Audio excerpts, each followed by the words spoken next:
Tomorrow is Columbus Day. So before I begin this little video about what exactly that means, understand what I'm making it. It's about 82 or 3 degrees in the shop.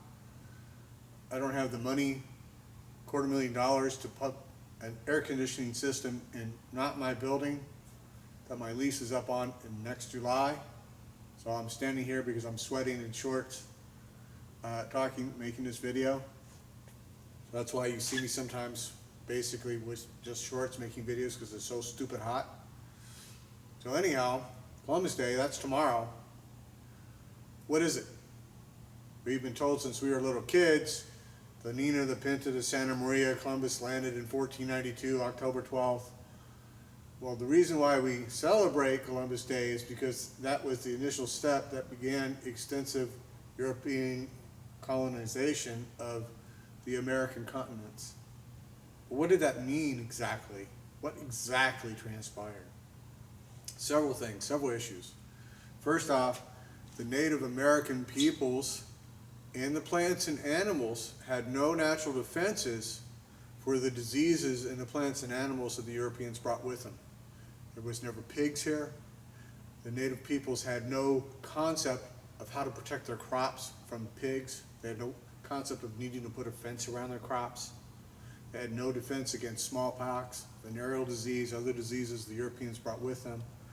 What happened is the North American people specifically, throughout most or probably all of North America, were so ravaged by the diseases that the Europeans brought with them, they figure a mortality rate of between 95 to 98% of the people died from disease by the time we as a fledgling country decided, whoa, there's nobody here, manifest destiny, kill the rest. Committed mass genocide against the Native American peoples.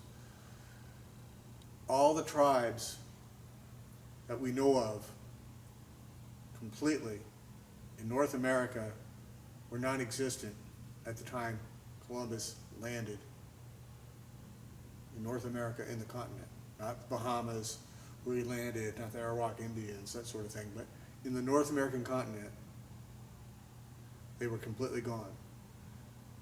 In 1500, there was what we call the Cahokia people, mound civilization. They stretched down the entire Mississippi Valley area from Illinois all the way to Florida. Their main city had the same population as Paris, 1 million people. We know almost nothing about them. They were destroyed by diseases when Columbus landed and the other explorers. What did Columbus do? Well, he didn't find gold. He took the Native Americans, the Arawak Indians, and enslaved them and started shipping them back to Europe. Because that was the goal. The absolute genocide and destruction of the native population. Who discovered America? Well, we have evidence that Native American populations were here as long ago as 30,000 years ago. Well, guess what? We had these little thing called ice ages.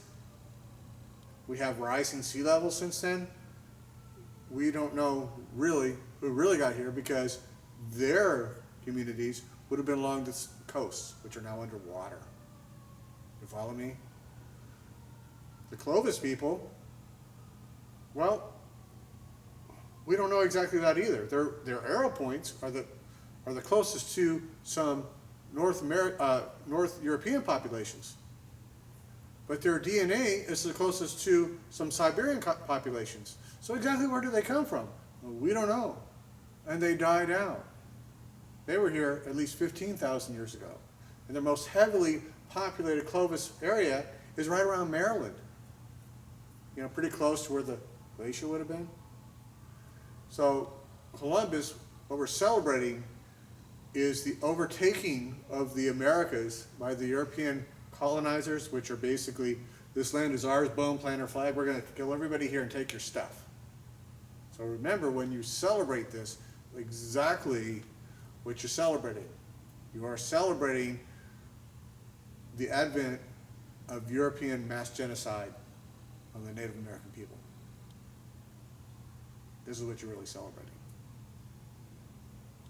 See you guys in the next video.